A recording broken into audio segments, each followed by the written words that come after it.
वक्त जरूर ज्यादा लिया है पापा, पर वादा है आपसे, खानदान में सबसे बड़ा धमाका आपका बेटा ही करेगा।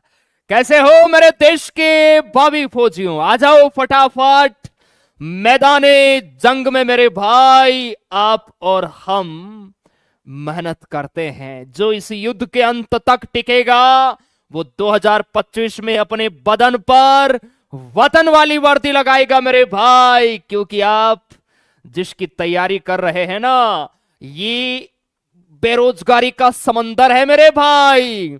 इसमें से ध्यान रखना, अपनी सीट को निकालना ये किसी जंग से कम नहीं है मेरे भाई। इसलिए मेहनत करो दबा के, इस बार फौजी बनना है। आ जाओ फटाफट, आगाज करते हैं भाई। सभी को जय हिंद, स्वागत है आप सभी का आर्मी स्टडी के इस मंच पर। कहते हैं ना, मेहनत करनी पड़ती है मेरे लाला, हाथ में घड़ी पहनने से किसी का वक्त नहीं आता।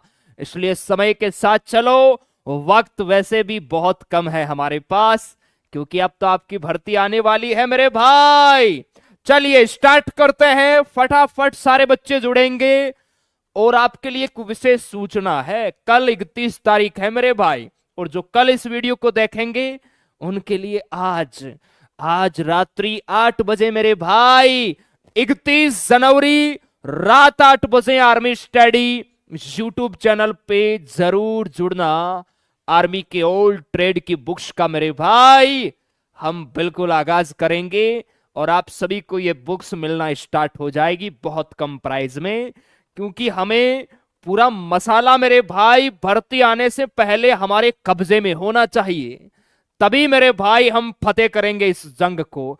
आइए पहला क्वेश्चन आपकी स्क्रीन पर देखिए मेरे भाई, क्या कहता है, गणगौर त्योहार किस राज्य में प्रचलित है? सभी प्यारे बच्चे बताएंगे। यहां पर एक ऑप्शन में चेंज करूंगा, अन्यथा आप कंफ्यूज रहोगे मेरे भाई। सारे बच्चे बताएंगे इसका राइट आंसर है वो आपका क्या होने वाला है। फटाफट बताओ मेरे भाई, गणगौर त्योहार है, ये किस राज्य में मनाया जाता है, किस राज्य का प्रचलित क्लासिकल डांस है? अच्छा, ये तो त्योहार है, गणगौर है ना, नृत्य तो अलग होता है। बताओ फेस्टिवल है वो कौन से राज्य का है मेरे भाई? तो बिल्कुल आप सभी ने सही बताया है सर, ये राजस्थान का है। और कभी राजस्थान ऑप्शन में नहीं आए ना, तो मध्य प्रदेश करके आ जाना, कोई दिक्कत वाली बात नहीं होगी, ठीक है। चलिए इसके अलावा देखिए मेरे भाई, हम गुजरात की बात करते हैं। 2023 आर्मी के एग्जाम में प्रश्न आया था, मोंडेरा उत्सव का आयोजन गुजरात में होता है ना। कच्छ महोत्सव का आयोजन गुजरात में होता है, याद रखना है। सोमनाथ मंदिर भी आपका गुजरात में है। उड़ीसा में देखिए आपकी जगन्नाथपुरी रथ यात्रा है। इसके अलावा देखिए कोणार्क महोत्सव है मेरे भाई, इसका आयोजन कहां होता है? उड़ीसा में होता है, याद रखना है। उत्तर प्रदेश में आपका कुंभ महोत्सव का आयोजन है, जो चल रहा है अभी प्रयागराज में। कुंभ महोत्सव का आयोजन है, ये आपका कहां होता है सर? उत्तर प्रदेश में। श्रावणी मेला है, इसका आयोजन भी उत्तर प्रदेश में होता है।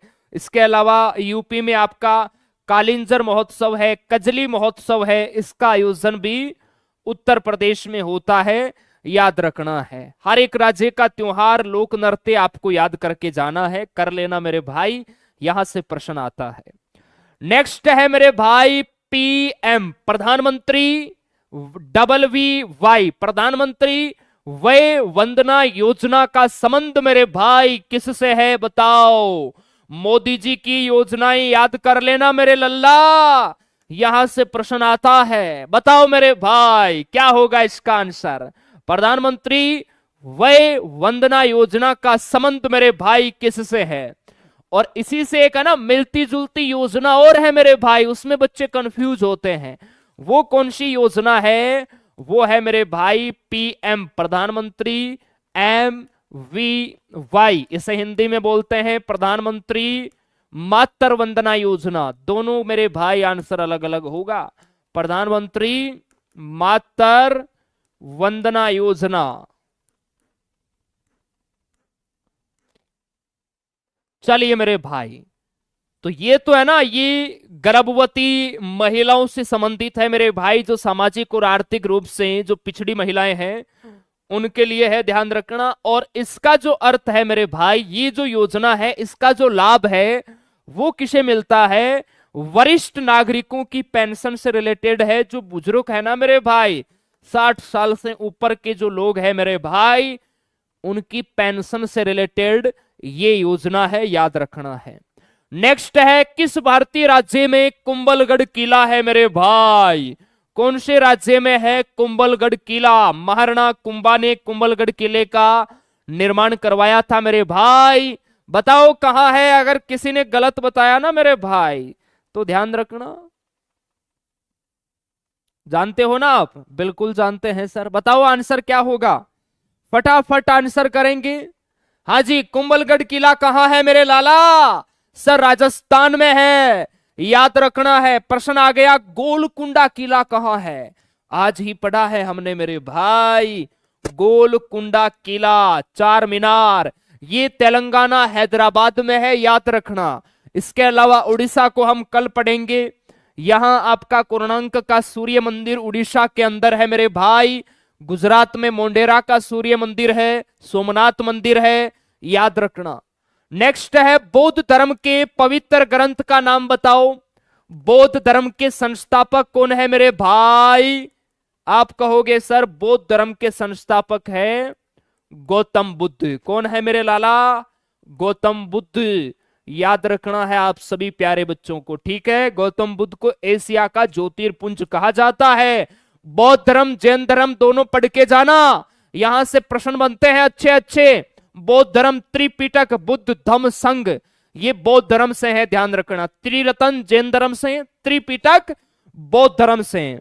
नेक्स्ट है, भारत के वर्तमान महान्यायवादी, बहुत इंपॉर्टेंट है ये प्रश्न, 2025 में मिलेगा आपको। भारत के वर्तमान महान्यायवादी बताओ मेरे जवानों, फटाफट, कोई बातें नहीं करेगा। बुक के बारे में कल शाम 8 बजे आपको बताएंगे मेरे भाई। भारत के वर्तमान में अटॉर्नी जनरल महान्यायवादी कौन है, जिनकी नियुक्ति भारत का राष्ट्रपति करता है मेरे भाई? सर आर वेंकटरमणि है, याद रखना। ऑप्शन बी राइट होगा। ओम बिड़ला जी हमारे वर्तमान लोकसभा अध्यक्ष है। राजीव कुमार हमारे वर्तमान चुनाव आयुक्त है, ध्यान रखना है। वर्तमान में कौन क्या है, अभी से तैयार कर लो इस टॉपिक को मेरे भाई। हालांकि एग्जाम से पहले हम आपको करवाएंगे क्योंकि ये करंट का टॉपिक है। बताओ लाला लाजपत राय की मृत्यु कैसे हुई? इन्हीं का नारा है मेरे भाई, साइमन कमीशन वापस जाओ। इनकी मृत्यु कैसे हुई फटाफट बताएंगे सारे बच्चे। लाला लाजपत राय की मृत्यु कैसे हुई मेरे भाई? आंसर करो मेरे लाला, क्या होगा? सर साइमन कमीशन का इन्होंने विरोध किया था मेरे भाई। कब किया जी? 1928 में, है ना। लाठी चार्ज द्वारा इनकी मृत्यु हुई मेरे भाई, याद रखना। चोरा चोरी कांड कब हुआ? 1922 में। असहयोग आंदोलन कब हुआ? 1920 में हुआ। इतिहास के 2 प्रश्न कंफर्म मिलेंगे आपको। आओ मेरे भाई, भारतीय संविधान के किस अनुच्छेद में भारत राज्यों का संघ होगा? बताओ मेरे भाई, कौन से अनुच्छेद में यह लिखा हुआ है भारत राज्यों का संघ होगा? बताओ मेरे भाई, सारे बच्चे बताएंगे। और सेशन को लाइक शेयर करो फटाफट, कोई बातें नहीं करेगा मेरे भाई। सर भर्ती कब आएगी? आ जाएगी। कहीं जाने वाले थोड़ी हो आप लोग मेरे भाई, तैयारी करो। भर्ती आने के बाद आपके ये कमेंट आएंगे, सर घबराहट हो रही है, सर दिल की धड़कनें बढ़ रही है, सर मेरा होगा या नहीं होगा। तो अभी समय है ना, समय का सही सदुपयोग करो मेरे भाई, अच्छे से मेहनत करो। सर भारत राज्यों का संघ होगा, यह संविधान के अनुच्छेद 1 में लिखा हुआ है, याद रखना है, बहुत इंपॉर्टेंट है। क्लियर है? एकदम क्लियर है। पिछले बार देखिए आर्टिकल 17 का आया था, 18 का आया था, 21 का आया था, है ना। 17 में आपका छुआछूत का अंत है, अस्पृश्यता का अंत। 18 में उपाधियों का अंत। 21 में प्राण एवं दैहिक स्वतंत्रता। संविधान के लगभग आर्टिकल देखिए, वैसे कंप्लीट तो याद नहीं हो सकते, लेकिन 30 से 35 ऐसे आर्टिकल है जो आप सभी को याद करना होता है, जो बहुत इंपॉर्टेंट है। ठीक है, और वैसे अभी पॉलिटिकल आपकी स्टार्ट हो गई है मिशन फौजी बैच में, तो सर आपको बिल्कुल करवाएंगे। अमिताभ बच्चन बताओ मेरे भाई किससे जुड़े हैं? अमिताभ बच्चन का संबंध है वो किससे है? क्या अमिताभ बच्चन खेल खेलते हैं, या फिल्म दिखाते हैं मेरे भाई, या विज्ञान के कोई बड़े साइंटिस्ट है, या फिर राजनीति है ना, राजनीति से संबंधित है? बताओ मेरे भाई, नेता है क्या? आप कहोगे सर अमिताभ बच्चन है ना, ये इनका संबंध है फिल्म से, है ना। ऑप्शन यहां पर बी राइट होगा, यह एक अभिनेता है मेरे भाई। कौन बनेगा करोड़पति में देखते होंगे आप सभी। हाल ही में 2024 के लिए आईसीसी महिला one day cricketer of the year का किताब किसे दिया है? इसे वेरी इंपॉर्टेंट लगा लेना मेरे भाई, ये 2024 का मिला है आईसीसी महिला one day cricketer of the year का किताब किसे मिला है मेरे भाई? सारे बच्चे बताएंगे फटाफट किसे मिला है। आने दो, पूरा समय आपको दिया जाएगा क्योंकि ये प्रश्न वाकई में बहुत इंपॉर्टेंट है। बताओ मेरे वीर योद्धाओं।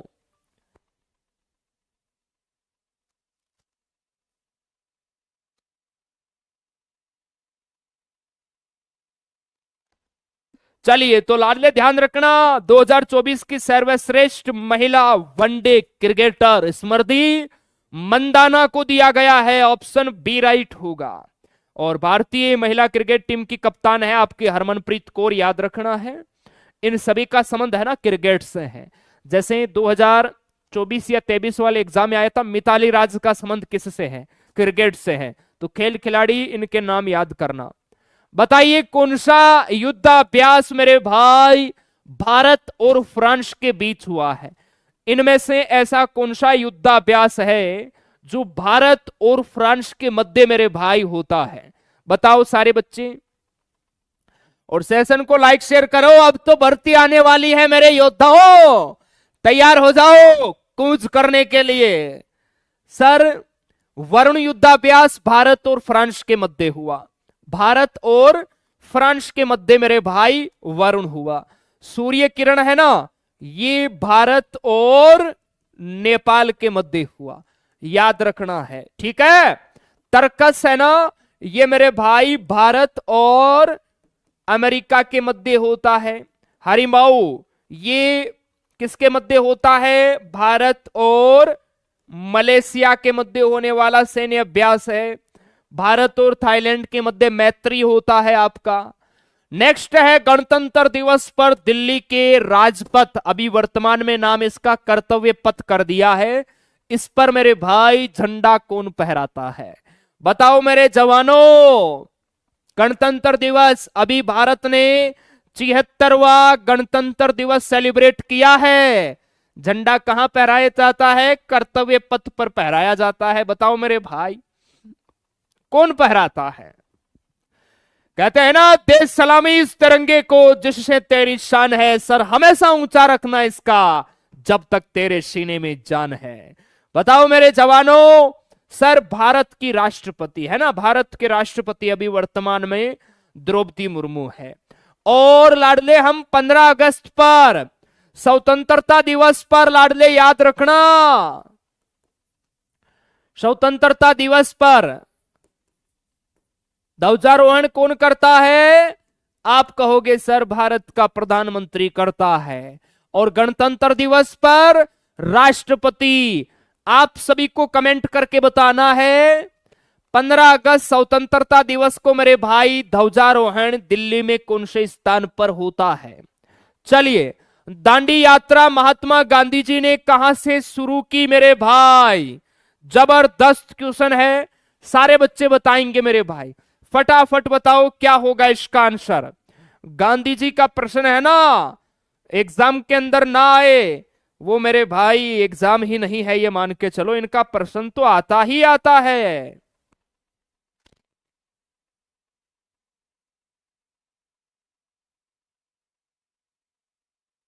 बताओ मेरे भाई फटाफट।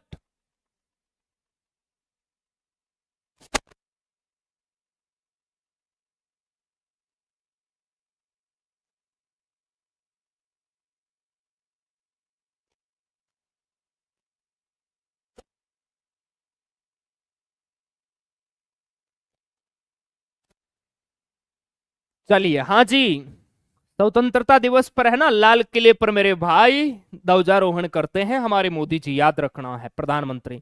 सर दांडी यात्रा है ना, ये महात्मा गांधी जी ने मेरे भाई साबरमती आश्रम, याद रखना, यहां से शुरू की थी। ऑप्शन बी राइट होगा।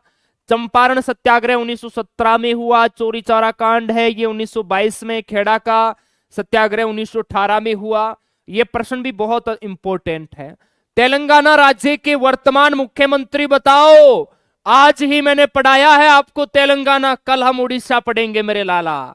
बताओ यहां के वर्तमान मुख्यमंत्री कौन है? बहुत बेहतरीन प्रश्न है ये आपके एग्जाम के लिए। तेलंगाना के वर्तमान मुख्यमंत्री कौन है? सर रेवत रेड्डी, भारतीय राष्ट्रीय कांग्रेस पार्टी से है। और यहां के राज्यपाल कौन है मेरे भाई? यहां के राज्यपाल है जिष्णुदेव वर्मा जी, याद रखना है आप सभी को। चलिए आगे चलो। राज्यों के कार्यभार को संवैधानिक रूप से कौन संभालता है मेरे भाई?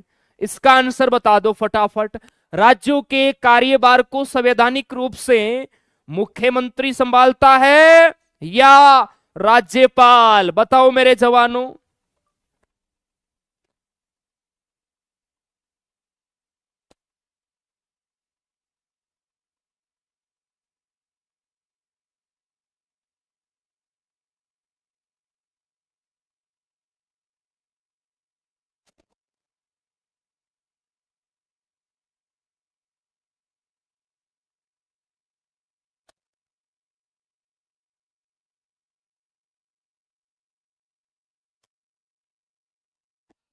चलिए बहुत बढ़िया। तो लाडले ध्यान रखना, संवैधानिक रूप से है ना राज्यों को कौन संभालता है? भारत का राज्यपाल। याद रखना है, हर एक राज्य का जो मुख्यमंत्री होता है ना, उसके हाथ में नहीं होती ये कमान, ध्यान रखना। तो राज्यों के कार्यभार को मेरे भाई कौन संभालता है? राज्यपाल, याद रखना है, ठीक है। चलिए बहुत बढ़िया, आगे चलो मेरे भाई। नागार्जुन सागर बांध कौन सी नदी पर है? नागार्जुन सागर बांध आप सभी को बताना है कौन सी नदी पर है। बताओ मेरे जवानों क्या होगा आंसर? आज तो तुम्हारा स्कोर मुझे लग रहा अच्छा आएगा, है ना? 15 में से 12 का स्कोर होना चाहिए, वरना पिटाई कर दूंगा मेरे भाई। बताओ क्या होगा फटाफट। सर नागार्जुन सागर बांध है ना, ये कृष्णा नदी पर है, ठीक है। और आपका जो रणजीत सागर बांध है मेरे भाई, जिसे थीन बांध कहते हैं, ये आपका रावी नदी पर है। और सरदार सरोवर बांध, ये ध्यान रखना, सरदार सरोवर बांध ये नर्मदा नदी पर है। और भारत का जो सबसे लंबा बांध है ना आपका हीराकुंड बांध मेरे भाई, ये कहां हो जाएगा? ये महानदी पर। अब बताओ मेरे जवानों, कितने फोड़ दिए प्रश्न आपने? सारे बच्चे बताएंगे।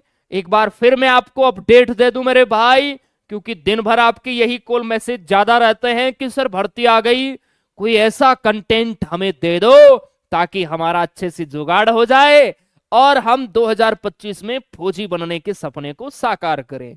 तो मेरे भाई 31 जनवरी यानी कल, और जो कल देखेंगे उनके लिए आज रात्रि 8 बजे आर्मी स्टडी यूट्यूब चैनल पर आप सभी योद्धा जुड़ना मेरे भाई। आपको बहुत शानदार बुक्स है वो आर्मी स्टडी, बहुत कम प्राइस में आपके घर तक हम पहुंचाएंगे, ठीक है जी।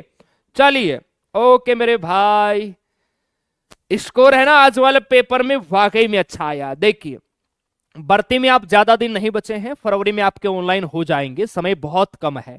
आप सारे बच्चे अच्छे से अपने बैच को कंप्लीट करो ताकि आपका कॉन्सेप्ट मजबूत होगा। अच्छे से रिवीजन करो, आर्मी स्टडी की बुक्स लो, बुक्स की थ्योरी प्लस प्रैक्टिस दे रखी है, उनको मेरे भाई फटाफट है 1-1.5 महीने के अंदर कंप्लीट कर लो। इतना कर लोगे ना मेरे भाई, वादा है एग्जाम में बहुत अच्छा स्कोर करके आओगे, ये हम आपको पूरे विश्वास के साथ कह रहे हैं, क्योंकि इनसे बाहर कुछ नहीं जाने वाला मेरे भाई। बहुत अच्छी तरीके से हमने इनको डिजाइन किया है। तो मिलेंगे कल मेरे भाई आर्मी स्टडी की इन बेहतरीन किताबों के साथ, इंतजार रहेगा आप सभी का। देखते हैं कितने नौजवान मैदानी ग्राउंड में पहुंचते हैं। ओके बहुत बहुत धन्यवाद, जय हिंद जय भारत, थैंक यू मेरे भाई। आइए डियर सर, आओ सर, थैंक यू, जय हिंद।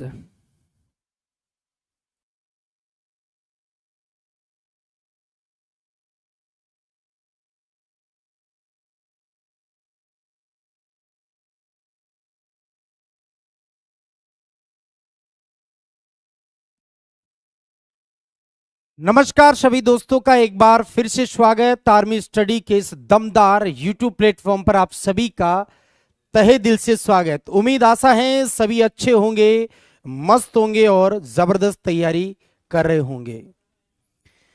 कहते हैं मंजिल उन्हीं को मिलती है जिनके सपनों में जान होती है। मंजिल उन्हीं को मिलती है जिनके सपनों में जान होती है।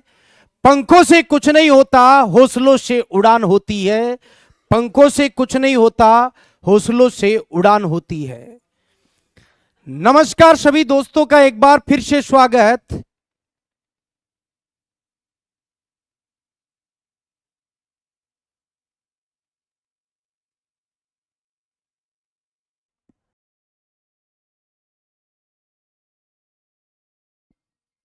नमस्कार सभी दोस्तों का एक बार फिर से स्वागत आर्मी स्टडी के इस दमदार यूट्यूब प्लेटफॉर्म पर आप सभी का स्वागत है।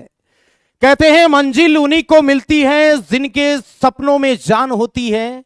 अरे मंजिल उन्हीं को मिलती है जिनके सपनों में जान होती है। पंखों से कुछ नहीं होता, हौसलों से उड़ान होती है। हौसलों से उड़ान होती है। तो चलिए दोस्तों, अभी बीजू सर ने आपको बेहतरीन तरीके से भविष्यवाणी कर दी है कल के लिए। दोस्तों, जो बंदे पिछली बार हताश हो गए थे, निराश हो गए थे कि हमने बुक ऑर्डर कर ही नहीं पाए, उससे पहले हमारा स्टॉक पूरा हो गया था, तो दोस्तों वो पिटारा अब कल खुलेगा। कल इसी समय आपको YouTube पर जुड़ना है और हर एक चीज को ध्यान से सुनना है। जिस चीज का आर्मी स्टडी ने वादा किया था कि जिस ऑफर में पिछले बंदों को हमने स्टॉक में बुक्स दी थी, अब की बार उसी स्टॉक में हम आपको भी देंगे। और बिल्कुल कल शाम को 8 बजे जुड़ना है और आपको किस तरीके से कैसे लेना है। बहुत सारे बंदों के कॉल्स भी देख के सर हम अलग अलग बुक्स ले सकते हैं क्या, हर चीज का पिटारा कल शाम 8 बजे इसी समय खुलने वाला है। तो मस्त रहिए, तैयार रहिए और जबरदस्त तरीके से अब की बार मत चूक जाना, है ना। अब चूका तो फिर एग्जाम तक दोस्तों हम क्या करेंगे, टटोलते रह जाएंगे। अब की बार नहीं चूकना है। तो चलिए हमारा स्टार्ट करते हैं आज का पैटर्न। पहला सवाल स्क्रीन पर यह रहा। पहला सवाल, चिकित्सा विज्ञान के जनक कौन है? अरस्तु है, हिप्पोक्रेटस है, थियोफ्रस्टस है या न्यूटन है? बताइए, चिकित्सा विज्ञान के जनक कौन है? फादर ऑफ मेडिकल साइंस अरस्तु जीव विज्ञान के जनक है जी। ये फादर ऑफ बायोलॉजी है, ध्यान रखना। हिप्पोक्रेटस बिल्कुल चिकित्सा विज्ञान के ही जनक है। थियोफ्रेस्टस वनस्पति विज्ञान के जनक है, ये आप सबको ध्यान रखना है। Father of botany. न्यूटन दोस्तों भौतिक विज्ञान के जनक हैं। किसके जनक है जी? भौतिक विज्ञान के जनक हैं, ये आपको ध्यान रखना है। वेरी गुड, उत्तर सबका ठीक जा रहा है भाई। चलिए सेशन को लाइक भी ठोको एक बार दबाकर। जितने भी बंदे एक बार सेशन को दबा के लाइक ठोको और आने दो। विद्युत चालकता की यूनिट बताना है, इलेक्ट्रिक कंडक्टिविटी की यूनिट बताना है। Ohm, ohm inverse, ohm metre, ohm inverse, metre inverse. विद्युत चालकता की यूनिट क्या होगी ये आपको बताना है। तो देखो एक एक यूनिट पर हम बात करेंगे ताकि हमें 4 यूनिट याद हो जाए। पहला ओम। ओम दोस्तों प्रतिरोध की इकाई है। किसकी इकाई है? प्रतिरोध। ओम इनवर्स चालकता की है। ओम मीटर, ओम मीटर किसकी होगी? विशिष्ट प्रतिरोध की इकाई है। और विशिष्ट प्रतिरोध का उल्टा विशिष्ट चालकता की इकाई ओम इनवर्स, मीटर इनवर्स। इस सवाल पर वेरी इंपॉर्टेंट लगा लेना, क्योंकि एक इन चारों में से यूनिट घूमेगी अब की बार 2025 में 100% घूमेगी। किस विटामिन की कमी से बर्निंग फुट सिंड्रोम रोग होता है? बर्न का मतलब होता है जलना, बर्न का मतलब होता है दोस्तों जलना। फुट का मतलब होता है जी पैर। तो पैर में जो जलन होती है वो किस विटामिन की कमी से होगी? B1, D, B3 या B5? बताओ किस विटामिन की कमी से बर्निंग फुट सिंड्रोम होता है, ये आपको बताना है। B1 से तो बेरी बेरी होता है भाई, यहां तो कोई जलन नहीं होती है, यहां तो पेट ही खराब होता है, जलता कुछ भी नहीं है। विटामिन डी में रिकेट्स, विटामिन डी में रिकेट्स या ऑस्टियोमलेशिया, यहां हड्डियां कमजोर होती हैं, जलने वाला काम यहां पर भी नहीं है। B3 इससे पेलेग्रा होता है। और B5 जो है ना पेंटाथेनिक अम्ल, इसकी कमी से burning foot syndrome. D option पर जाना है, सी ऑप्शन वाले मात खा रहे हैं। कहां ध्यान है विटामिन का, यह सवाल हाथ से नहीं जाना चाहिए। Burning foot syndrome B5। चलिए लब डब आवाज किस अंग से संबंधित है? यकृत, फेफड़े, वृक्क, हृदय। लब डब की आवाज किससे संबंधित है ये आपको बताना है। आने दीजिए। लब डब आवाज, एक बार लब एक बार डब, लब डब कौन करता है ये आपको बताना है।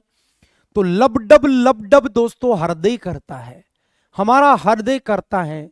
किडनी दोस्तों मूत्र का निर्माण करना, मूत्र निर्माण। और फेफड़ों में गैसों का आदान प्रदान, गैसों का आदान प्रदान जो होता है वो दोस्तों फेफड़ों में होता है। यकृत दोस्तों ध्यान रखना है शरीर की सबसे बड़ी ग्रंथि है,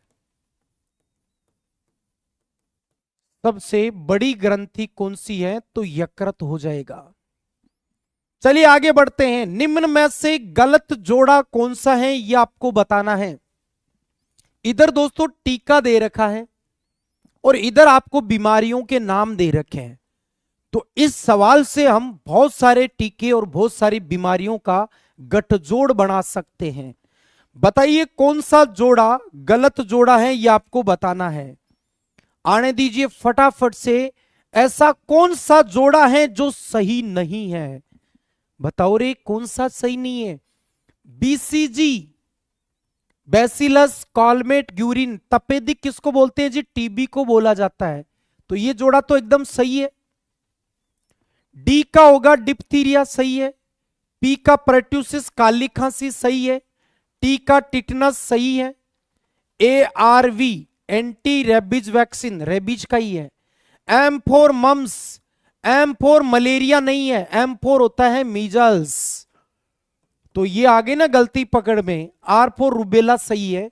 तो ये जोड़ा सही नहीं माना जाएगा। हाँ जी, सी पर बहुत ज्यादा ध्यान दिया ना, सी पर मात खा जाओगे।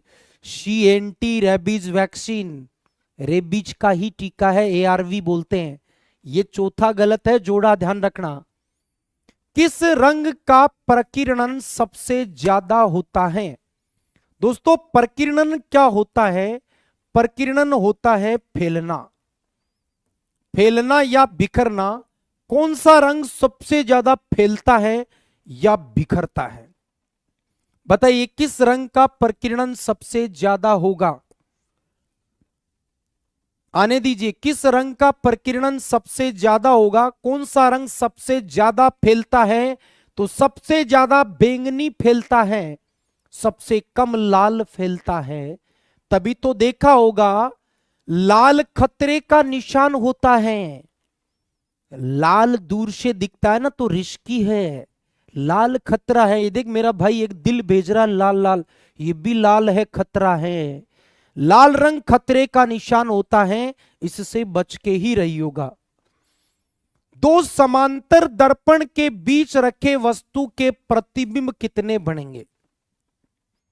दो समांतर दर्पण के बीच में अगर कोई वस्तु रखी है तो उसके कितने प्रतिबिंब बनेंगे? बताइए मेरे दोस्तों, 2 बनेंगे, 4 बनेंगे, 0 या अनंत बनेंगे? तो चलिए दो समांतर दर्पण लेते हैं जी। ये लो जी, दो पैरेलल ले लिए हमने, दो पैरेलल ले लिए हमने। ये लो जी, दो पैरेलल दर्पण ले लिए। इनके बीच में एक मोमबत्ती रखी है, मान लो इनके बीच में हमने एक मोमबत्ती रख दी। ये लो जी, एक मोमबत्ती रख दी हमने। एक मोमबत्ती है, ये जल रही है। इस मोमबत्ती के कितने प्रतिबिंब बनेंगे? तो दोस्तों जब समांतर आ गया ना, समांतर से थीटा ध्यान रखना 0 डिग्री होता है जी। कितना? 0 डिग्री होता है। तो आपको जब प्रतिबिंब निकालने हैं तो n बराबर 360 बट्टे थीटा से निकालना है। अब आप थीटा का मान 0 रखोगे तो जब 0 का भाग देंगे तो अनंत प्रतिबिंब बनेंगे। कितने बनेंगे जी? अनंत प्रतिबिंब। डी ऑप्शन एकदम सही होगा। अब की बार बाजी मारी है, बहुत बढ़िया। सेशन को लाइक ठोको मेरे जवानों दबाकर, और आने दीजिए इस सेशन के इस सवाल का उत्तर क्या होगा। सर्वप्रथम विषाणु की खोज किसने की थी? लुवेनहॉक ने, इवानोवस्की ने, रॉबर्ट हुक ने, विलियम हार्वे ने। बताइए सबसे पहले विषाणु या वायरस की खोज किसके द्वारा की गई थी?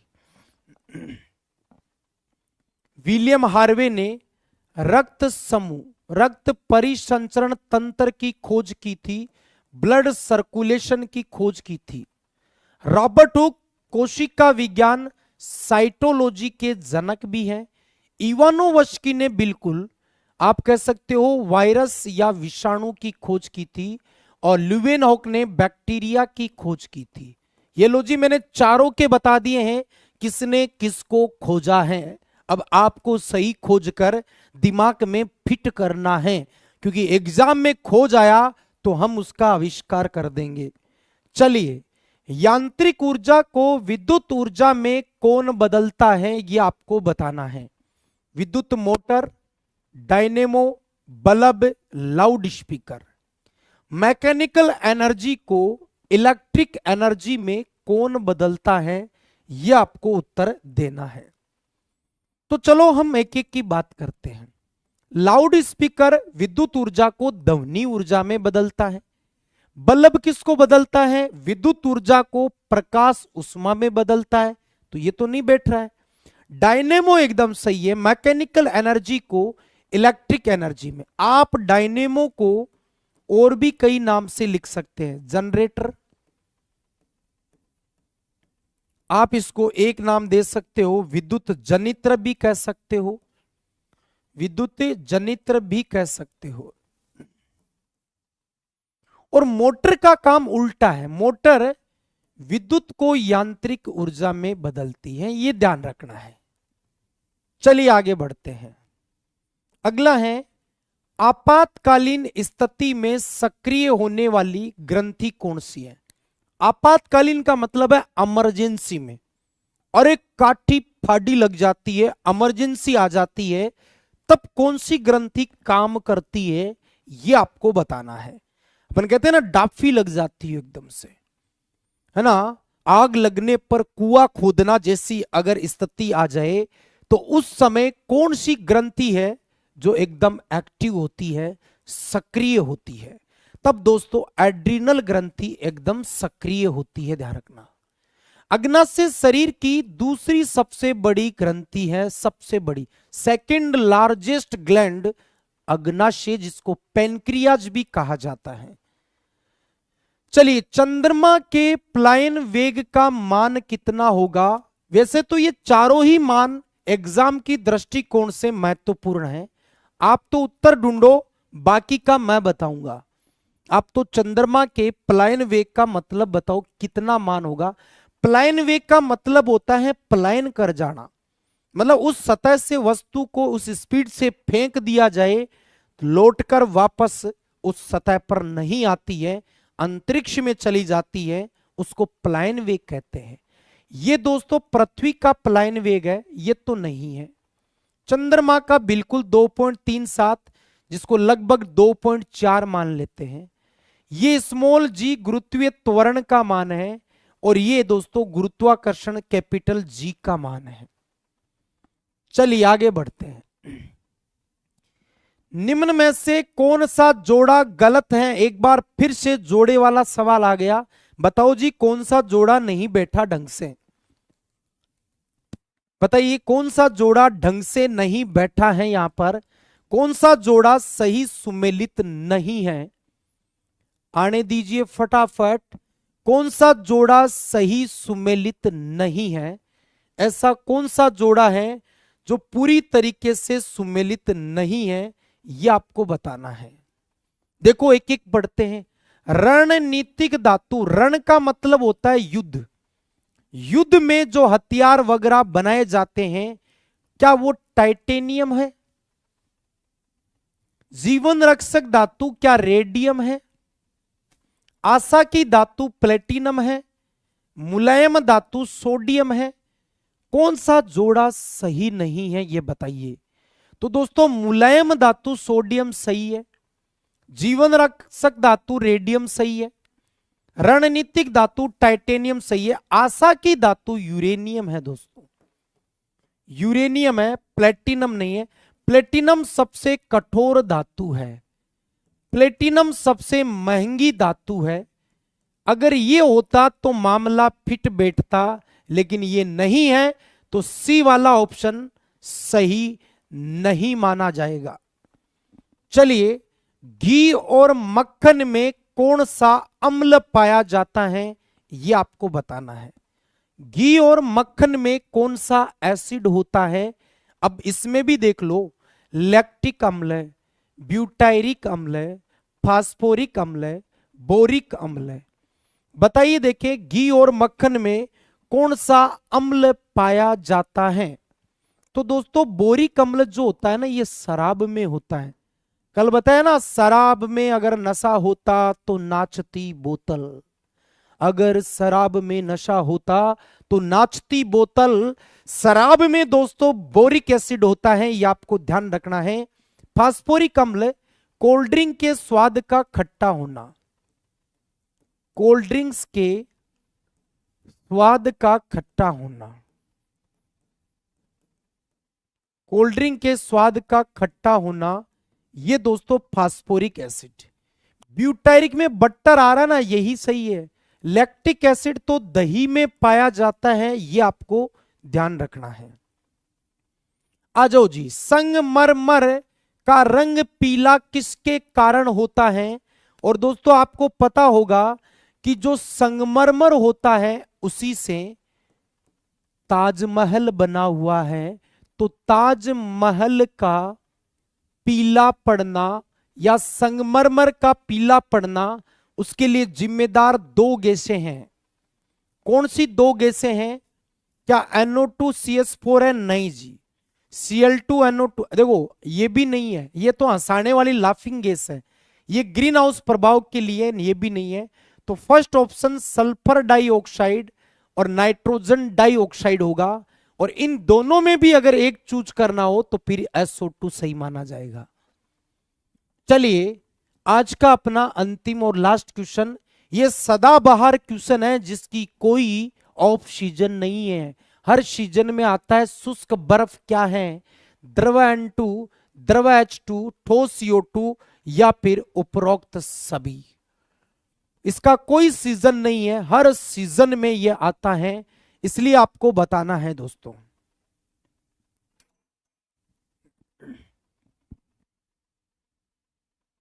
शुष्क बर्फ क्या है बताइए, ड्राई आइस क्या है ये आपको बताना है।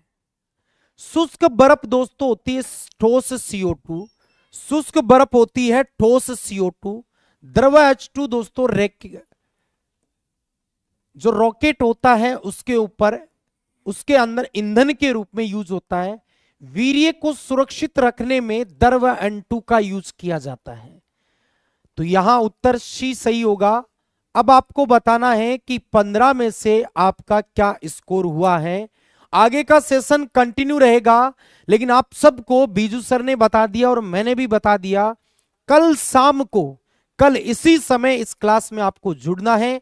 और बिल्कुल कल हमारा किताबों का दूसरा स्टॉक खुलेगा, वही सीमित बुक्स हैं। अब की बार अगर चूके तो फिर एग्जाम तक टल जाओगे। इसलिए कल सभी को एक्टिव होकर 8 बजे पूरी सूचनाएं ध्यान से सुनना है। कितने प्राइज में मिलेगी, कैसे मिलेगी, आपके हर सवाल का जवाब हम देने वाले हैं। और मैंने आपको कल भी दिखाई थी, आज फिर दिखा दूं कि हमारे पास ये देखो सेकंड स्टॉक आ चुका है किताबों का, ये वाला। और अब की बार ये स्टॉक अगर हाथ से निकल गया तो समझ लेना मार्च तक फिर वो स्टॉक वापस नहीं खुलेगा।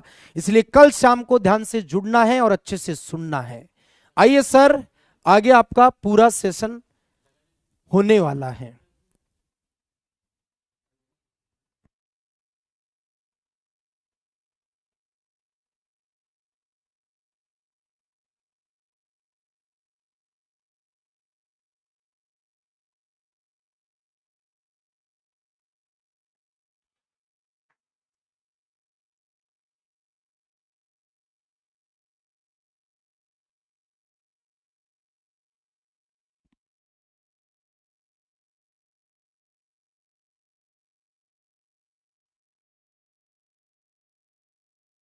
हाँ जी भाई, कैसे हैं आप सभी। उम्मीद आशा है आप जबरदस्त होंगे, स्वस्थ होंगे, मस्त होंगे और शानदार अपनी तैयारी को धार दे होंगे। हाँ मेरे देश के भावी फौजियों, कैसे हो सर। जी जान से मेहनत कर रहे हैं। इस बार हमें सिलेक्शन लेना है, चाहे कुछ भी हो जाए। हमें अपने माता पिता के सपनों को सच करके दिखाना है। जी हाँ, आप सभी का एक बार फिर से आर्मी स्टडी के इस बेहतरीन मंच पे जबरदस्त तरीके से हार्दिक स्वागत, अभिनंदन है। आ जाइए प्यारे भाई, पहला प्रश्न आपके सामने। राइज शब्द के कुल कितने शब्द बनाए जा सकते हैं। यह जरूरी नहीं कि उनका एक अर्थ निकले। मेरे प्यारे भाई, ये जो है आजकल पैटर्न फेमस होने लग गया है। ये आपको पता होना चाहिए, एक वर्ड बोला जाता है क्रम गुणित। इसे मेरे प्यारे भाई फैक्टोरियल कहते हैं। क्या कहते हैं? फैक्टोरियल। यानी मेरे प्यारे भाई इस प्रकार से, या फिर आप उस प्रकार से भी लिखते हैं कोई नंबर को, तो वो आपके पास क्रम गुणित की संख्या को प्रदर्शित करता है। इसमें आपके पास राइज में जितने शब्द लिखे हैं, जितने आपके पास वर्ण हैं, वो आपका n का काम करेगा। यहां पे n बराबर 5 आने वाला है। राइज में मेरे प्यारे भाई n बराबर आपके पास 4 रहेगा। तो फैक्टोरियल आपके पास 4 का मान निकाला। फैक्टोरियल 4 का मान कैसे निकलता है? जब भी मेरे प्यारे भाई क्रम गुणित का मान की बात करें, जब भी क्रम गुणित के मान की बात करें, तो ध्यान रखना इसका मान, अगर फैक्टोरियल n को आप सॉल्व करेंगे, n गुणा n-1 गुणा n-2 और गुणा लाडले, ये जाता है कब तक? जब तक कि लास्ट में 1 नहीं आता है। तो यहां पे जब इसे सरल करेंगे आप, तो मेरे प्यारे भाई 4 × 3 × 2 × 1, 4 तिया 12 दूना 24 रहा मेरे प्यारे भाई। राइज का जो अर्थपूर्ण हल हो सकता है, अर्थपूर्ण शब्द बनाए जा सकते हैं, वो आप कहेंगे 24 होंगे। लीजिए मेरे प्यारे बच्चे, सी इस क्वेश्चन का राइट आंसर रहने वाला है। नेक्स्ट क्वेश्चन देखिएगा। अगला प्रश्न आपके सामने है, 32वां क्वेश्चन है। 3, 4 और 15 का चौथा अनुपात। मैंने कहा सर पहला 3 है, दूसरा 4 है, फिर लाडले तीसरा आपके पास 15 है, और चौथा अनुपात आपके पास क्या रहा सर? x रहा। मध्य पदों का गुणा बराबर बाह्य पदों का गुणा। Product of interior term is equal to product of exterior term. मेरे प्यारे बच्चे, यहां से मध्य पद आपके पास 4 × 15, क्या रहा लाडले? 4 × 15 बराबर होगा 3 × x के। बोलोगे यस सर, बात बिल्कुल क्लियर है सर। यहां से आपके पास x का मान 15 चौक 60 रहा, और बटे में मेरे प्यारे बच्चे कितना रहा? 3। लीजिए मेरे प्यारे भाई, इस प्रश्न का जवाब रहेगा 20, जिसका आंसर सी आ रहा है। सही है, बाकी बेटा सोचने का विषय है आपके लिए। अगला प्रश्न आपके सामने बड़ा अच्छा प्रश्न है कि sir tan 75 degree minus cot 15 degree है सर। मेरे प्यारे भाई, एक बात आप सिंपल सी समझ लेना कि जब जब आपको कॉट थीटा की बात कही है, तो आप ये भी कह सकते हैं कि tan 90 - थीटा, या मैं कहता हूं कॉट 90 - थीटा क्या होता है? तो कॉट 90 - थीटा बराबर tan थीटा होता है। बोलोगे यस सर, ये बात हमें याद है। पूरक कोण सूत्र कहते हैं त्रिकोणमिति में, पूरक कोण सूत्र कहते हैं त्रिकोणमिति में, ये सूत्र याद रखने हैं। साइन 90 - थीटा कॉस थीटा होता है, कॉस 90 - थीटा साइन थीटा होता है। तो बेटा इसमें जो है आप कॉट 15 डिग्री को आप कॉट 90 माइनस 75 डिग्री लिख सकते हो। बोलोगे बात तो आपकी सही है गुरुदेव। और कॉट 90 माइनस 75 जो है वो tan 75 को प्रदर्शित करेगा, यानी ये रहेगा tan 75। बोलो यस सर। और आगे मेरे प्यारे भाई tan 75 आपके पास अवेलेबल है, तो tan 75 में से मेरे प्यारे मित्र tan 75 डिग्री घटाने पर आपके पास रिजल्ट के रूप में 0 रहेगा। क्यों डरे, इस जिंदगी में कल क्या होगा, कुछ नहीं होगा तो तजुर्बा जरूर होगा। इन प्रश्नों के माध्यम से आपके अंदर एक जुनून जोड़ना दौड़ना चाहिए, चाहे कुछ भी हो जाए। इस बार माता पिता के सपनों को सच करने के लिए तुम्हें अपने आप को झोंकना चाहिए। हाँ जी बताइए मेरे दोस्तों, कोई डाउट है? नहीं है सर। आ जाइए नेक्स्ट क्वेश्चन देखिएगा, बेहतरीन प्रश्न है आपके पास।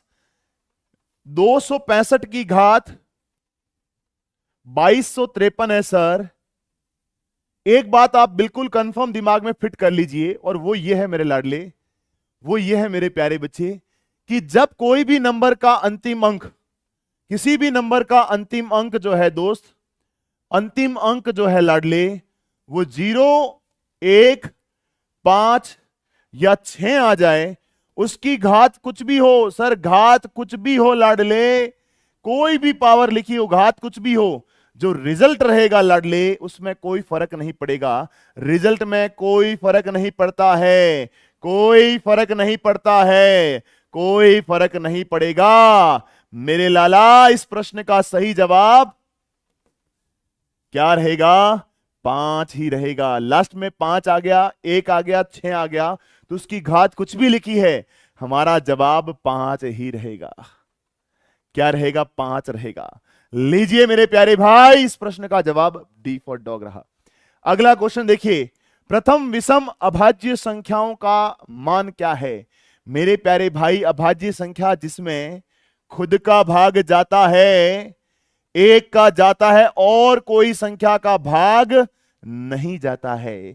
सबसे छोटी अभाज्य संख्या गुरुदेव 2 होती है, एकमात्र समअभाज्य संख्या 2 होती है, उसके बाद 3, 5, 7, 11, 13, 17, 19, 23, 29, फिर लाडले 31, 37, 41, 43 और लाडले 47, 50 तक की मैंने लिखी है। 50 तक में 15 होती है, 100 तक में 25 होती है गुरुदेव। लेकिन हमारे प्रश्न का जवाब ये रहा कि प्रथम विषम अभाज्य संख्या, मेरे प्यारे भाई इसका जवाब होगा बी। क्या होगा? 2 देने वालों, जिसने 2 लिखा है, नमस्कार है प्रभु आपकी विचारधारा को।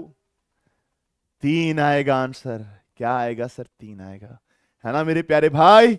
सबसे छोटी अभाज्य संख्या नहीं पूछी है, प्रथम विषम अभाज्य संख्या। ध्यान से प्रश्न को देखें और प्रश्न को पकड़ें लाडले। 2 देने वालों को नमस्कार है साहब। अगला क्वेश्चन, क्वेश्चन नंबर 36वां। 200 से 300 के बीच कितनी संख्याएं हैं जो पूर्ण घन है? पूर्ण घन क्या होता है सर? पूर्ण घन क्या बला होती है सर? परफेक्ट घन, परफेक्ट क्यूब क्या होता है? परफेक्ट क्यूब क्या है सर?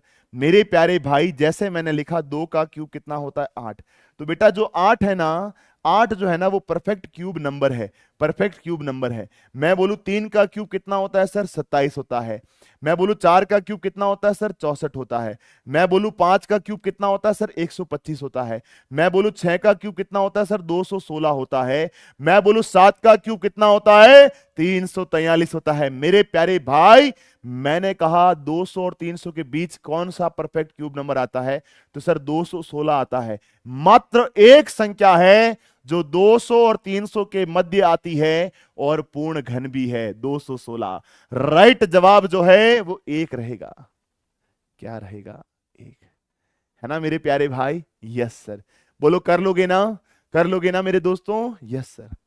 किसी आभूषण में सोने तथा तांबे का अनुपात 3:2 है। आभूषण में सोने का प्रतिशत बताओ। बताओ मेरे शेर, सोने में आभूषण जो है वो कितना परसेंटेज है? बताइए मेरे प्यारे बच्चे। आप एक बात सिंपल सी समझिए सर, सोना और तांबा जो है लाडले, वो आपके पास वो आपके पास 3:2 के रूप में है सर। बोलो यस सर। मैंने कहा मिश्रण कितने का है सर? ये कुल मिश्रण जो है वो 5 का है सर। कुल मिश्रण जो है वो कितने का है? 5 का है। मैंने कहा सोने का परसेंटेज बताइए, सोना कितना है? अरे सोना नहीं है, जिंदगी में सोना बनाना है अपने आप को। सोने पे विश्वास मत कर मेरे लाला, खुद पे विश्वास कर और सोना बनाने के लिए अग्रसर हो जा, नहीं तो मेरे लाला ये जिंदगी वापस नहीं मिलने वाली है। तो मेरे प्यारे भाई, आप कहेंगे सोना 5 में से 3 है सर, और गुणा करेंगे 100 से, तो यहां से मेरे प्यारे मित्र आप कहेंगे 2, 5 का भाग 100 में दिया 20, 20 इंटू 3 करेंगे, ये लीजिए 60%। मेरे प्यारे भाई, इस प्रश्न का सही जवाब हमारा ए रहेगा, 60%। जिसका भी ए आ रहा है ना सर, सही है। बाकी बेटा सोचो समझो और उसके बाद का इस प्रश्न के जवाब दिया करो, थोड़ा सा शांत मन से सुना करो, नहीं तो मेरे लाडले गड़बड़ होने की गुंजाइश बहुत ज्यादा होती है। हाँ जी, आ जाइए। यदि 20 वस्तुओं का लागत मूल्य 25 वस्तुओं के विक्रय मूल्य के बराबर है तो हानि प्रतिशत। मेरे प्यारे भाई, जो 20 का क्रम मूल्य है ना मेरे प्यारे भाई, वो बराबर है किसके? बराबर है 25 के बिक्री मूल्य के, विक्री मूल्य के, यू कैन से विक्रय मूल्य। बोलो यस सर।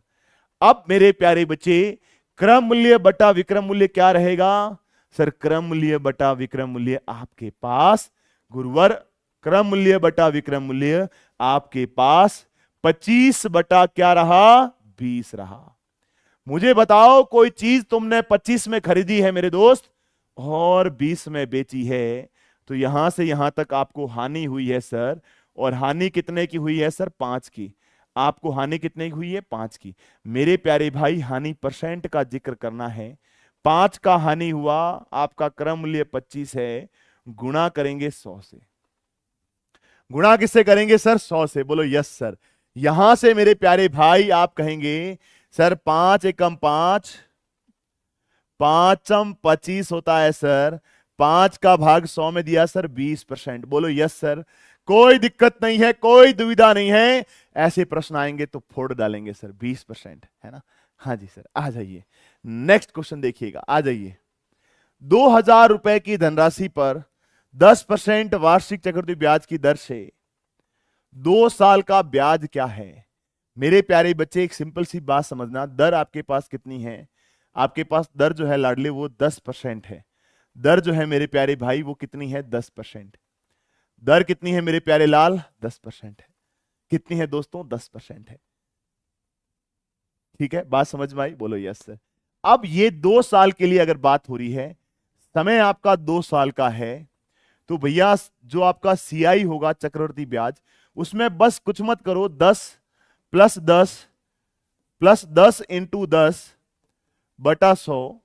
मेरे प्यारे बच्चे, ये आप कहेंगे 20 प्लस 1, 21% जो है मूलधन का निकाल लो।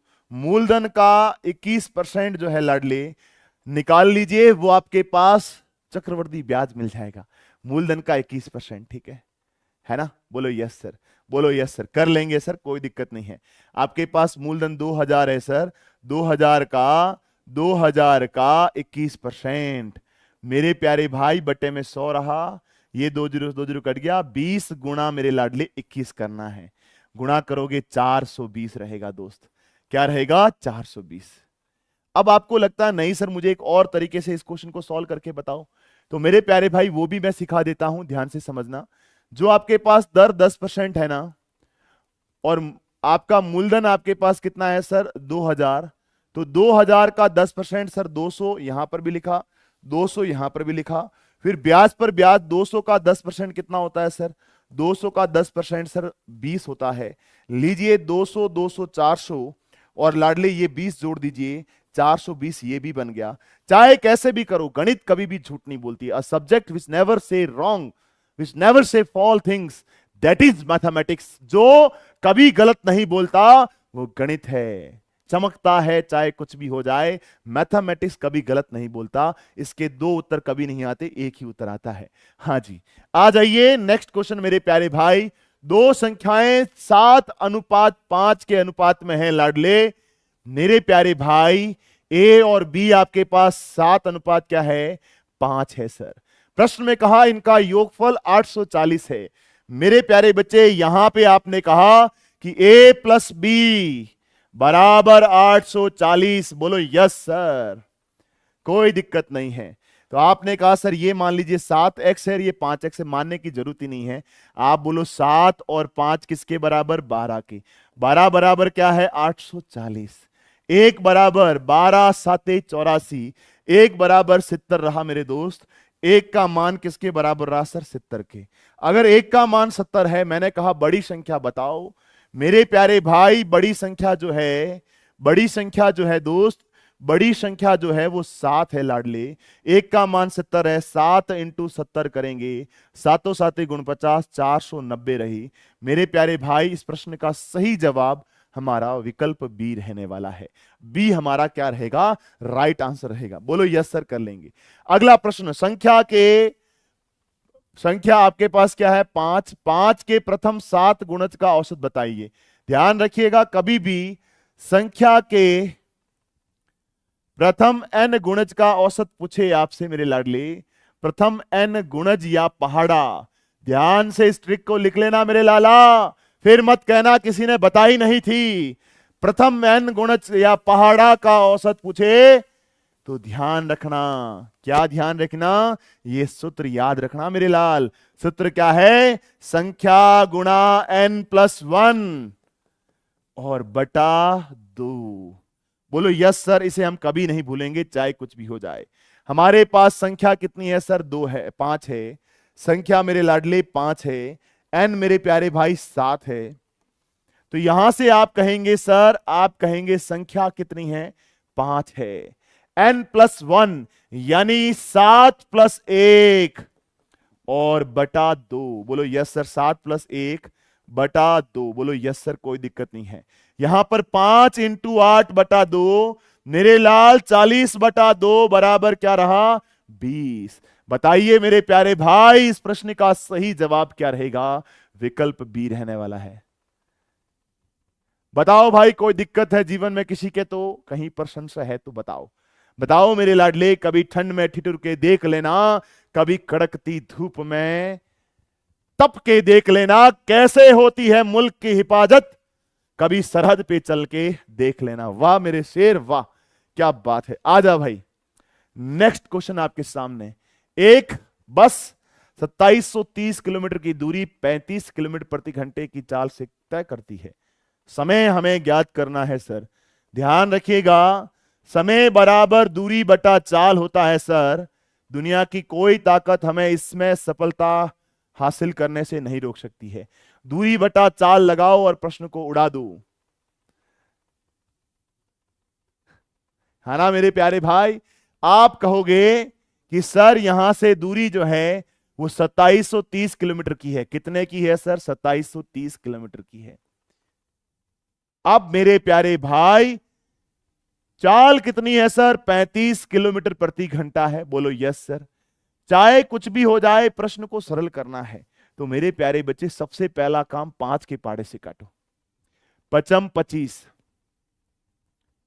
2 और 3 23 होता है, 5 चौक 20 मेरे लाडले, 5 चौक 20 और 5 संख्या होता है 30। ये 5 के पाड़े से सर 7 बार गया।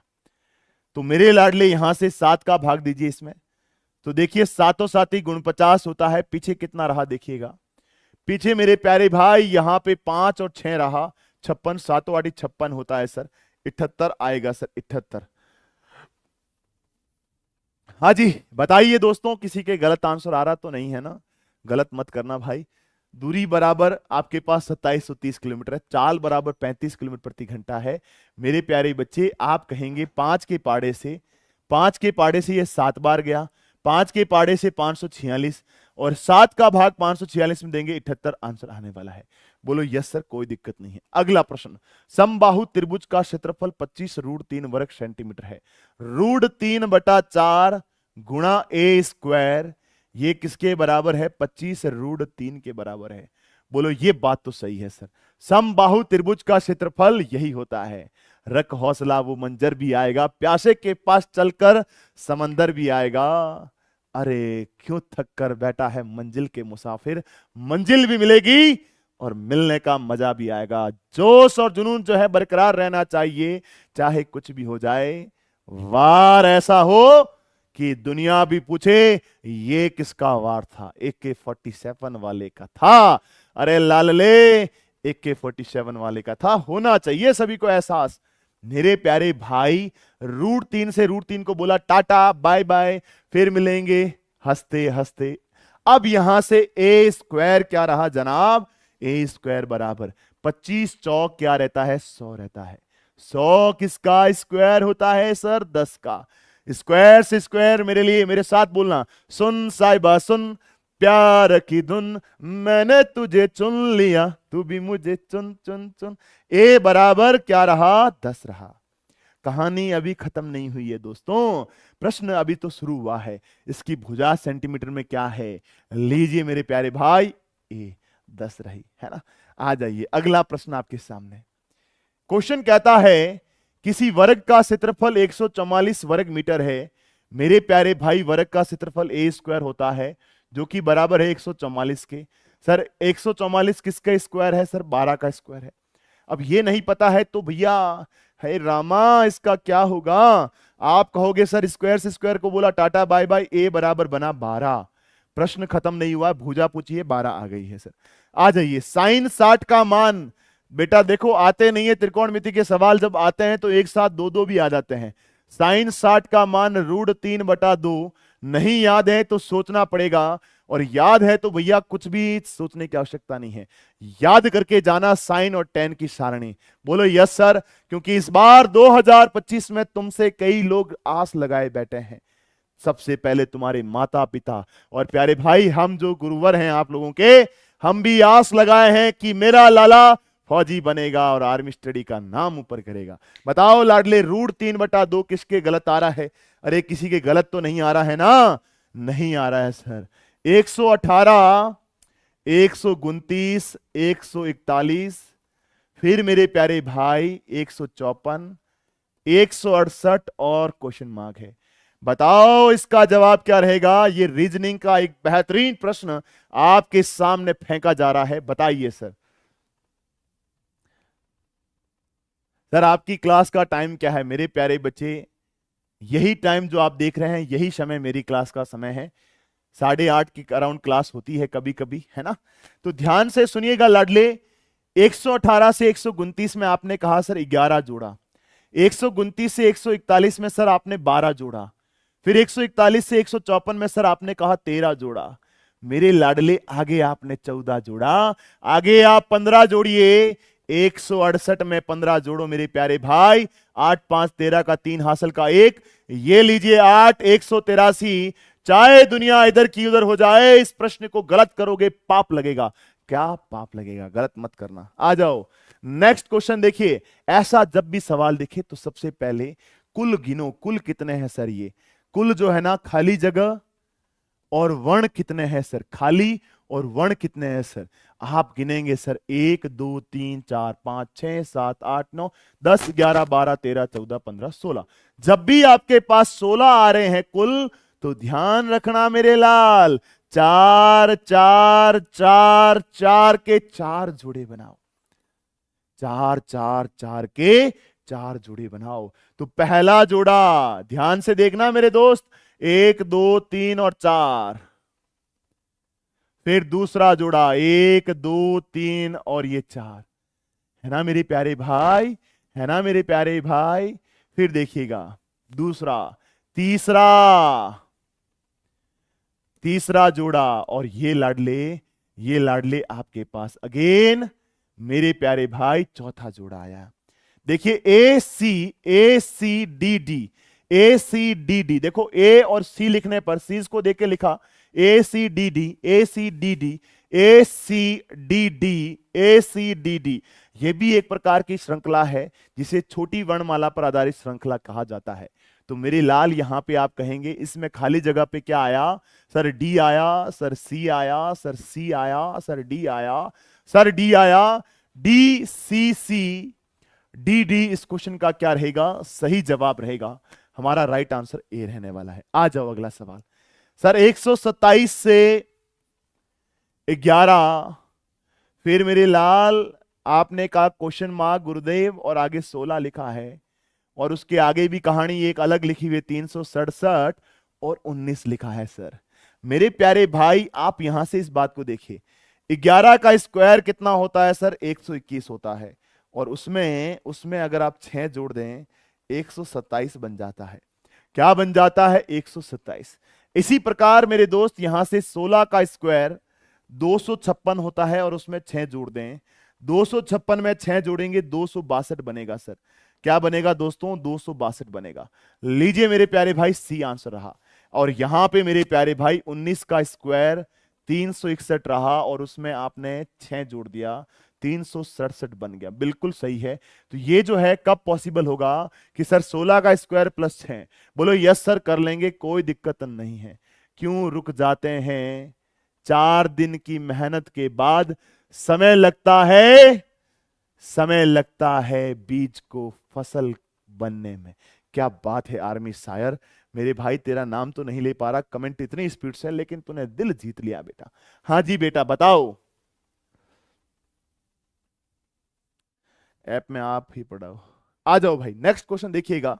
अगला प्रश्न GRAM, इसे मेरे प्यारे भाई EPY लिखा, HALT को क्या लिखेंगे? बहुत आसान है। देखो सर ये 7 पर, ये 5 पर है ना मेरे प्यारे भाई, 2 घटाया। ये 18 पर, ये 16 पर, 2 घटाया। ये 1 पर भी होता है, मैंने कल बताया था दोस्तों 27 पर भी होता है। 2 घटाओ 25 आया, है ना? आया मजा, है ना? चेहरे पे मुस्कान रखा करो, चाहे कुछ ना हो तुम्हारे पास। ये जो अंदर की जोश और जुनून है, गर्मी है ना, किसी को बतानी है नहीं।